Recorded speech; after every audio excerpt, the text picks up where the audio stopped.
December 31st, Saint Melania the Younger. Melania was born in the year 383, daughter of Valerius Publicola, a very noble family of Roman senators. At the age of 14, she wanted to consecrate herself to God, but her parents married her to Valerius Pinianus, who was only 3 years older than she. With this marriage, two branches of the greatest families of the Roman Empire united, thus making the richest existing patrimony of the Roman aristocracy. After having two sons who died at an early age, Valerius and Melania made the decision to adopt a life of chastity. Melania then resolved to donate her fortune to church institutions and the poor so that she could dedicate herself to a life of prayer and study of the saints. But it took many years for her to disperse her fortune, qualified by one author as prodigious. Indeed, besides her jewelry, silver, and precious art, she possessed large lands in Italy, Sicily, Spain,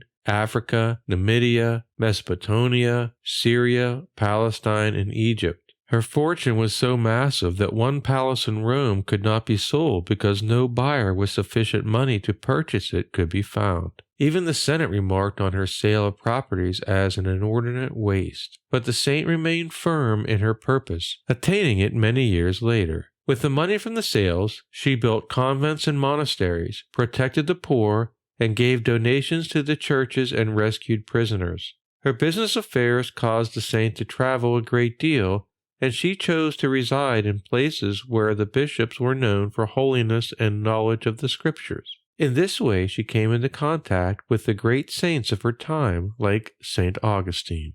After she carried out the, quote, work of Martha, as she called her concern with earthly goods, she dedicated herself to the, quote, work of Mary, her desire for many years. She retired to a convent in Jerusalem, wore sackcloth as penitent dress, and dedicated herself to prayer, fasting, and the study of Scriptures.